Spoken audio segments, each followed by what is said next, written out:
Salut à tous, aujourd'hui on analyse encore les dernières nouvelles ciné. Sadie Sink reviendra officiellement pour son rôle dans Secret Wars. C'est ce qu'a rapporté le très sérieux Deadline, provoquant de vives discussions sur internet. Car il s'avère que Sadie joue quelqu'un de si important que le rôle du personnage dépasse les limites non seulement d'un film, mais de toute la franchise de l'araignée. Alors, qui joue Sadie qu'a-t-on appris d'autre sur Brand New Day? Et c'est pour quand l'analyse de 40 minutes de la coiffure de Tom Holland. Installez-vous confortablement, ce sera intéressant. Après tout, ce n'est pas tous les jours que des publications faisant autorité révèlent ouvertement l'intrigue. Ni Sadie Sink, ni Marvel n'ont confirmé la participation de l'actrice nulle part. Et l'article officiel est en fait lié à la pièce de théâtre Roméo et Juliette, pour laquelle Sadie a signé. Les représentations auront lieu à Londres, et entre les lignes de l'article, Deadline écrit que c'est pratique pour l'actrice. Car en l'an 2026, à Londres, Sadie tournera également dans un film Avengers. On ne sait pas si les snipers de Marvel ont abattu le rédacteur, mais Internet se souvient de tout. Et maintenant, on peut parler avec certitude d'un grand rôle pour Sadie Sink chez Marvel. Il est possible que l'actrice apparaisse même dans Doomsday, car ces tournages supplémentaires auront également lieu à Londres l'année prochaine. Ils coïncident bien avec la fin prévue du tournage de Spider-Man. Beaucoup lignent à cela l'absence de Tom Holland du casting principal de Doomsday. La situation est telle que soit il ne sera vraiment pas dans le film, soit il tournera toutes ces scènes en l'an 2026 pendant les tournages supplémentaires de Doomsday. Pour Sadie Sink, c'est par conséquent la même histoire. La sortie de Spider-Man 4 est prévue pour juillet de l'année prochaine. L'attente n'est plus très longue, surtout si l'on considère que le nouvel an est pour bientôt. C'est là que s'arrêtent les informations officielles, et nous passons sur le terrain des rumeurs. Compte tenu du rôle dans Avengers, il est désormais peu probable que Sadie Sink joue la petite amie du Punisher ou un personnage secondaire. Si l'on se souvient de tous les initiés, il reste 3 personnages capables de convenir à la fois pour Spidey et pour les Avengers. Ce sont Jean Grey, Firestar et Mayday Parker, la fille du Spider-Man de Tobey Maguire. La dernière option est la plus versémios et la plus incroyable, mais ironiquement, c'est elle qui a le plus d'arguments. Le principal à la source est l'initié John Rocha, qui se spécialise sur Spider-Man et a été le premier à prédire l'apparition dans le film de Tombstone et du Scorpion, désormais confirmé. C'est lui qui a dit le premier que Sadie est Mayday Parker, qui voulait une intrigue plus terre-à-terre. Au final, avec le Punisher et le Damage Control, le film sera urbain et Mayday Parker y ajoutera une touche multiverselle. Il est également rapporté que le rôle de Sadie sera un secret non seulement jusqu'à la première, mais aussi pendant la majeure partie du film.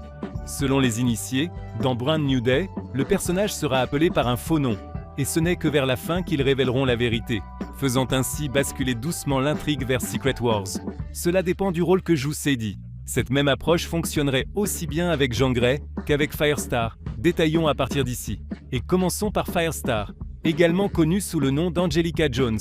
Elle a fait ses débuts dans la série animée sur l'araignée de Stan Lee en 1981, et est un personnage très puissant. Vous avez sûrement vu des vidéos où, dans des micro-ondes, à cause des rayonnements, quelque chose fond et explose éternellement. C'est la description complète des capacités de Firestar. Sauf qu'elle sait aussi voler, bien que certains micro-ondes en soient aussi capables. L'histoire de la jeune fille est intéressante, car au départ, Emma Frost a essayé de faire d'elle l'assassin idéal. Ça n'a pas marché, car Firestar s'est avérée responsable. D'ailleurs, elle a aussi refusé d'aller voir le Professeur X, choisissant une voie indépendante, qui a finalement conduit la jeune fille chez les Avengers, dans d'autres équipes et vers quelques crossovers avec les principaux X-Men. L'option est fraîche. Au cinéma, on n'a pas encore montré Angelica, et il est très simple de l'intégrer dans Spider-Man sans avoir besoin de rien inventer. C'est pourquoi l'option Firestar est la plus populaire auprès des fans. En deuxième place, John Grey. Il a été révélé récemment que Marvel prévoit de faire d'elle et de Scott Summers les visages principaux de la prochaine saga. Et la rousse Sadie est littéralement le portrait craché de John Grey et le choix idéal des fans. Mais du point de vue de l'intrigue, malheureusement, la théorie ne tient pas trop la route. Car les X-Men seront rebootés après Secret Wars avec de nouveaux acteurs, et Sadie fait ses débuts dans la saga précédente. Et il s'avérerait que d'une manière ou d'une autre, elle serait transférée dans le nouvel univers et rejoindrait les mutants. Pour un spectateur lambda, ce retournement sera difficile à comprendre, et Marvel pourrait éviter cette option. D'ailleurs, Famke Janssen a déclaré qu'elle ne serait ni dans Doomsday, ni dans Secret Wars, ce que beaucoup ont perçu comme un signal que Marvel ne veut pas créer de concurrence à Sadie. L'option la plus improbable, et ironiquement la plus confirmée par les initiés, est Mayday Parker, la fille du Spidey de Tobey Maguire. Dans les comics, Mayday est originaire de la Terre 982, où Peter et Mary Jane se sont mariés, mais pas tout à fait heureusement. Car dans la bataille contre le Bouffon Vert, l'araignée a perdu une jambe et a pris sa retraite de super-héros. Sa cause a été reprise par Mayday, devenant la première héroïne de comics à mériter pas moins de 100 numéros. C'est elle que les lecteurs de comics associent aussi bien à Spider-Girl qu'à Spider-Woman. Et pourquoi Brand New Day a besoin de Mayday, c'est aussi tout à fait clair.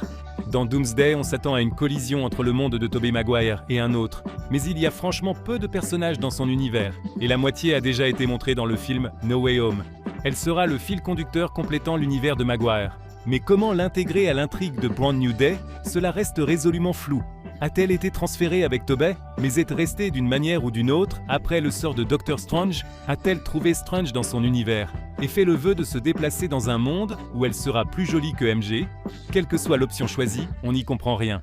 En revanche, il est bien sûr clair que ce sera beau si Tom Holland entame une relation avec la fille du Spidey de Tobey Maguire, et qu'il s'avère ensuite que tout cela n'a pas l'air très sain et qu'ils sont en quelque sorte parents. Cela dit, on peut faire plus simple et donner à Sadie le rôle de n'importe quelle autre Spider-Woman. Jessica Drew, Julia Carpenter, Veranke. Dans les comics, il y en a des dizaines, donc cette option est aussi possible. Passons plutôt aux autres nouvelles. Des journalistes faisant autorité rapportent que Marvel est sérieusement déterminé à introduire des méchants plus classiques dans la franchise de Tom Holland. Plus précisément, le Bouffon Vert et le Docteur Octopus sont mentionnés. Marvel semble vouloir que Holland entre dans l'histoire comme l'araignée avec la galerie de méchants la plus complète. Et sans les classiques, impossible d'y arriver. Il est rapporté que dans la série animée Your Friendly Neighborhood Spider-Man, Marvel a testé la réaction des fans en passant en revue les options pour un éventuel début de Norman Osborn dans l'univers. Étant donné que le Spidey de Holland sait que dans un autre univers, Norman est un méchant, la tâche est ardue. Mais il y a des options, car on peut littéralement partir de là et faire une intrigue où Holland soupçonne constamment Osborn et finit par devenir la cause de sa transformation. C'est une prophétie autoréalisatrice, donc on peut l'introduire dans l'univers cinématographique, tout comme le Docteur Octopus, ou en dernier recours, le faire sous d'autres noms pour que personne ne se doute de rien. Qui sait, peut-être transformeront-ils Zendaya en Bouffon Vert. L'actrice est apparue sur une photo du tournage avec Tom Holland, et cette fois, il est rapporté qu'il ne s'agit pas simplement de retrouvailles familiales, mais bien de Zendaya sur le plateau. Et surtout, le service marketing de Disney a commencé à réserver des vêtements et des hôtels pour Zendaya pour la tournée promotionnelle du nouveau Spider-Man, et personne ne fait ça pour des acteurs avec des rôles minimes. Par conséquent, Zendaya restera également une partie importante de l'intrigue et aura encore son mot à dire dans la franchise. Tout comme, bien sûr, le Punisher. Des données sur sa présentation spéciale qui sortira avant Spider-Man ont fuité sur le net, et il est rapporté que les événements du projet Solo seront directement liés à Brand New Day. Plus précisément, on nous promet qu'à la suite des actions du Punisher, de nombreux méchants, dont le Scorpion, s'évaderont de prison. Et le nouveau Spider-Man commencera littéralement par Peter Parker, réparant les conséquences laissées par le Punisher. Il est rapporté que l'intrigue de l'épisode spécial du Punisher sera basée sur le comic Welcome Back Frank de l'an 2000. Dans celui-ci, le Punisher perd son sang-froid et détruit littéralement toute la mafia de New York. Cependant, au lieu d'une ville calme, Frank voit de petits criminels qui étaient auparavant dans l'ombre combler le vide du pouvoir et commencer une véritable guerre pour le partage des territoires. New York se transforme en champ de bataille, et là, les événements se déverseront dans le film sur l'araignée, où, sur la photo du tournage, nous avons justement vu des destructions, des explosions et des tanks dans les rues. Le Punisher essaiera de tout arranger, et Parker d'éliminer les conséquences et d'arrêter Frank, qui ne fait qu'empirer la situation de la ville.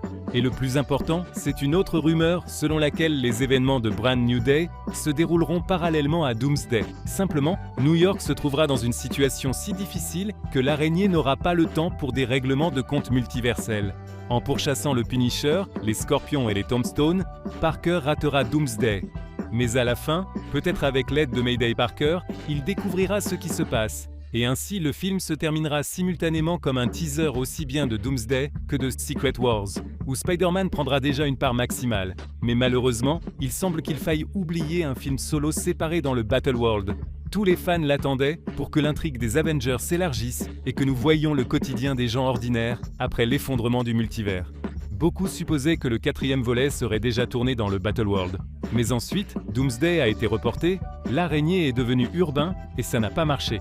Tout comme cela ne marchera pas à l'avenir, car Marvel, même en faisant de gros efforts, sortira le 5e volet au minimum en 2028, et par conséquent, déjà après Secret Wars dans un nouvel univers.